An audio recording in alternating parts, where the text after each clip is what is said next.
All right, then everybody, this is Yara here, and I'm over here with Christian, who got first place today at our locals. And what deck are you playing, Christian? I'm playing Drytron. Drytron. And he recently topped at a regional as well, so he's been destroying people with his deck. So I didn't top 8. I got 22nd. Yeah, 20 seconds. So do you have any do you have any shout outs or anything you want to say before we start? Shout out to all the boys at GM. Shout out to my brother. He's not here tonight because he's taking care of some other things. But shout out to all the boys at GM for helping me test and just putting up with all the sacky moves I do during turning. Okay, sounds good. So we can get started then. I'll just get into the main deck. There's not really anything super different. We're playing the 3 Alpha, the 3 Zeta. We're playing 3 Delta, and now this is a little bit of a contention point. So we're only playing 2 Gamma. We're playing a different amount of names. Or we're playing Triple Nova, like Triple Emergency. We're playing Double Fafnir just because we want to see the names, but we also, this isn't inherently the best one because all this does is just reborns a name.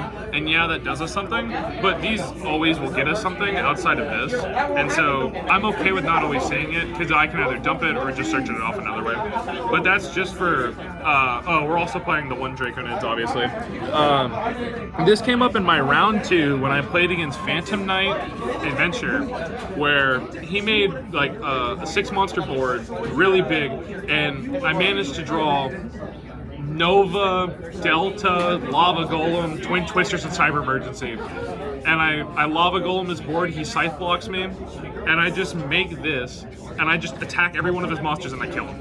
And so like no Nibiru or anything, he had no cards, so this is one of the best cards that people have to play. You can't cut this card. And also, this is also really good ritual fodder. If you don't want to use some of the cards on board, you can just use this card from hand because you don't always want to add some of the ritual monsters in your deck to your hand. This is actually sometimes a really good target. That's it for all the main deck Drytrons. Now the other main deck Drytron, never mind, Benton. There's Cyber Angel Benton. We're playing 2, obviously, and we're playing Idaten and Natasha. I actually had cut this Idaten before, but I started playtesting it today before the tourney started, and it came up a couple times just because it gives me more fodder for like Drytron names after I go for Alpha. But some of the ritual bouncing and just continuously getting the ritual spell back really did help in some of the later games. Natasha is probably one of the best Cyber Ranger ritual out of all of them. The amount of times I've stolen cards from my opponent. In round 3, I stole my opponent's Dragoon after I Dark Rulered it. So I stole his Dragoon and then kept it, and then I just negated his whole board later. This card is just ridiculous. It helps in time, and just having to steal 14 different monsters off your opponent's board for free, not once per turn, there's no reason not to play it. Now for the Megalith cards. So this is standard now because Logan Adams, one of the premier Drytron players, came up with a theory where you play 2 Ophiel instead of 2 full. And the reason why you play 2 of this instead of this is because you summon this as your 5th summon in combo. You add this, and this is the point where you can get nibbed and still play through it. And if they don't have it, you just immediately make a Baron, and then your combo still goes from there. You're not going to have any problems. And the second one comes up for making a Dweller or a Tornado Dragon. Bathor is just good whenever you need it. He's really good. The first effect came up a couple times today where I had to activate its first effect, pitch it off, and then summon either a full or an Ophiel with the Ben 10 that I had to pitch and chain block my Ben 10, get the Ben 10 back to hand, and then I just did full combo. Like, it's not full combo because I didn't have any names, but it's the only reason why I was able to play. This first effect never comes up for some people, but it came up for me multiple times today when I bricked really bad. We're only playing 2 Diviner and then the 1 Valkyria. I don't want to play 3 because the 3rd is pointless. We're not playing the Perfection build, so there's no point in actually playing 3. The first one is for Arclight, the second one's for Natasha, the second one is for Entis. there's no point in playing 3. Yes, you can see it, but since it's searchable off other things, and you're gonna search this with Ben 10 a couple times, there's no reason to play 3. You play the Chaos Valkyria because you search it as your last Ben 10 search, and you're gonna use this to either make a Tornado Dragon in like the Eldritch matchup or the Flunder matchup, or you can just make Dweller with it with the other full, and you can lock out stuff like I did against Punk, Dragon Link, any other decks that really use the graveyard, Tri Brigade, take your pick. It's really good. I'm not playing Vanity's Ruler. It's another brick in the deck, and yes, it works very well, but I don't want to have to set up a floodgate that can miss my normal summon, that can just die to a droplet, a Dark Ruler, or an Imperm. Like, yeah, my opponent has to have it, but if they have it, I lose. And I'm not playing the Magic stuff, so I don't think it's worth it to play. Then we get on to the spells. We're playing 2 Fafnir, the 1 Ritual spell, the 3 Emergency, and then the 3 Nova. So some people either play 1 Fafnir, the 1 Foolish Burial, and then this. I'm not playing Foolish Burial, and I'm playing 2, because Foolish Burial, yes, it becomes a name, but the only situation where Foolish Burial is good is when you draw 1 name that is not alpha, and then you play that. I don't like having to do that personally, and I'd rather just search Nova. Like, yeah, there could be a dead card in hand, like if I have multiple Novas, but I would rather have multiple Novas in hand than have a Foolish that dies to the same thing anyways, and having the extra body is just better. I'm not a fan of, like, Foolish is okay, I'm just not a personal fan of it. And then we're just playing some better stuff, we're playing triple prep, just because searching Ben 10, searching Idison, searching Natasha, searching any of the Megaliths except for Bathor works really well. And if you have full combo anyways, you can just search off a random ritual, it doesn't really matter, like another Ben 10, and bounce the ritual spell back to your hand, which is really good sometimes if you want to keep going with your combo, because it needs a little bit to end on Appaloosa as the board, but having the ritual spell can make you open Appaloosa a couple times. And then we're just playing some going second cards in the form of Triple Tag, Dark Ruler, and Called By. I'm really stuffy right now. There's a lot of people not playing Triple Tag, but there are some people going back to Triple Tag because there's a lot of hand traps going around right now. Punk Therian, Sun Avalon Therian, ABC Therian, any Punk, Therion, or Adventure list or Souls list is probably playing a bunch of hand traps. And so, even if we get drolled, we can still take a look at their hand and take something out, which is arguably going to be better than anything else, because we can't set up anything through droll. It's really hard, and we're not going to want to do that. And also, if we just get ashed, a draw 2 never hurts. Dark Ruler, not really much to explain. Yeah, we're not going to kill our opponent, but if we're going to steal half their board and then make negates with those, like with those monsters, might as well. Called By speaks for itself. Extra deck. We have, for synchros, we have the Arclight and the Baron. You make this a summon 6. You send this off of the first, Diviner. It speaks for itself. Then we have the Xyz. We're playing the 2 Mu Beta, the 1 Dweller, the 1 Tornado, the 1 Beatrice, and the 1 Zeus. So we're playing all of these Xyz because this already speaks for itself. We want to see names. I will never dump another name off of the second one unless I don't have Delta. If I have all my names, there's no point in dumping this unless you're going to send Draconids, but I'd rather add it to hand anyways.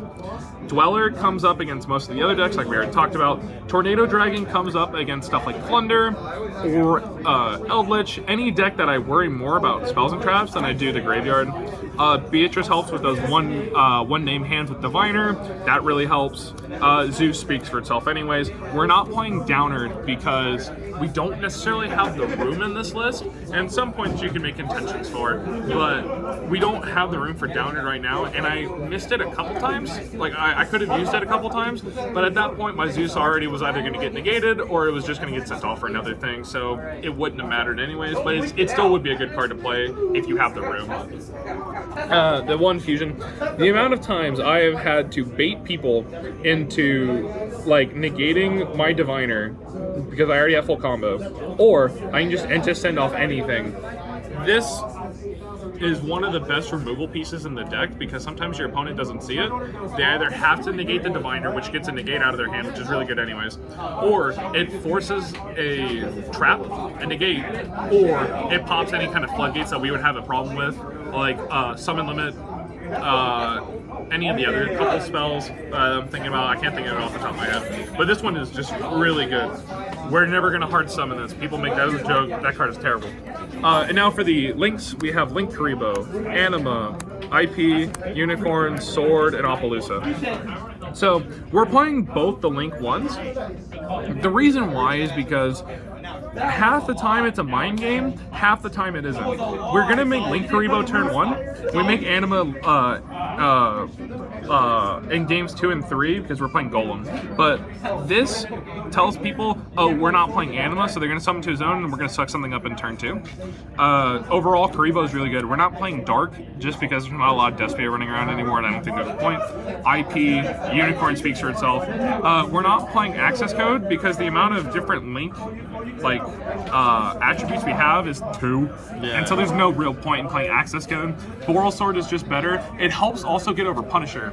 In my last round, I was playing against Dragon Link Adventure Souls, and he made a Punisher, and so I made a Boral Sword made with IP, and so I forced him into a situation where he's either going to make this super big Punisher, and I'm going to run into it because I'm going to lose life points, and then I'm going to run it, like I'm going to pop it or whatever, and if he doesn't, I'm just going to kill Boral Sword. So it forces him to do it. Appaloosa speaks for itself. When it comes to the side deck, I only used 6 side deck cards this entire time. We're playing Golem and Denko Sekka. In theory, this card comes up when it comes to like Eldritch, Flunder, or maybe like Sun Avalon Therian, just traps that I have, like I'm afraid of. But this is probably the card that came up the most, just because the amount of times I needed to, when I'm playing against Punk or anything, tribute over the Punisher, tribute over their Hulk, whatever I need to. This card is just really good removal, and it also plays into Anima, because I can put it wherever I want. Denko is really good in theory, I just never needed to use it tonight. We're also playing the one Lancia, the one Collector, and then the one Duster. This is for adding off of Ben 10, it's used for Flunder, it's used for Despia, depending on the matchup. Token Collector is for Sword Soul, never played against Sword Soul tonight, never bothered. And then the one Heartbeat is just because we need an extra spell trap removal slot. This was the second most side-ended card. It only ever came up once, or twice, and it worked really well because all the Drytron names do not care if they're in the graveyard or in the hand, so I can just pitch off my alpha. Yeah, it can lose to Crow or Called By, but I'm already going to try and blow up their cards anyways, so hopefully they don't have it. Yeah, you have to play a game with it, but I never feared anything because they didn't have anything anyways. And then we played D-Barrier. We could play something else, but I decided not to. Like evenly in perms or anything. This comes up in a matchup that I'd be afraid of, like Sword Soul or Despia, but I'm not, like, this deck is not scared of playing against Despia. It's kind of scared of playing against Sword Soul just because the amount of interaction they can put up as well. Despia I don't really care about because they're not setting up negates, they're just setting up interactions, and I have to, I make them play my game, like when I play against Despia, because Despia cards care about like everything that I'm doing, but since I only need 1 card starters, like I only need 1 monster on the board to interact with them, they're gonna lose anyway. So this card never really comes up, and the end board of this deck doesn't care about Despia, it doesn't care about it doesn't care about the 10 Ys, it doesn't care about anything else. So theoretically this could be an evenly matched, but I thought Dewberry would be a good idea for tonight. But that is my list for tonight. I played against, in my round 1, I went 2-1 against Punk Therion. Round 2, I went 2-0 against Phantom Knight Adventure.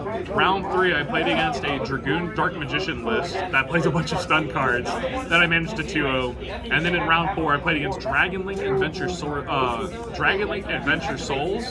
where I also 2-0. And so this list did not bad.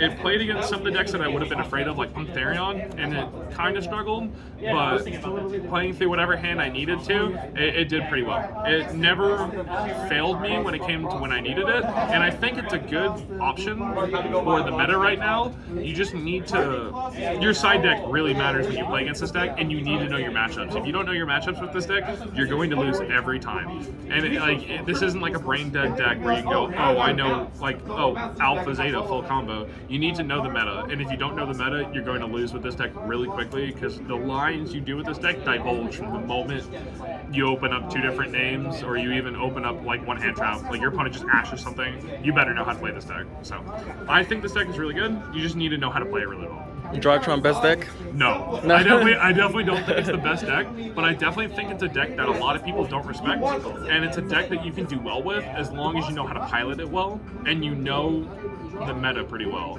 Like I could see Despia, Sword Soul, Punk Therion players picking up this deck and doing okay because the lines can divulge a little bit, but they're gonna know their like opponent's decks really well, so they're gonna know the interactions with this deck. But I don't think this is best deck, but I definitely think it's a good choice if you want to do well, because the amount of lines and the amount of flexibility this deck has is ridiculous. But yeah, that's my list for what is this, June 11th. But yeah. All right, thank you so much, Christian, for that beautiful deck profile. Bye.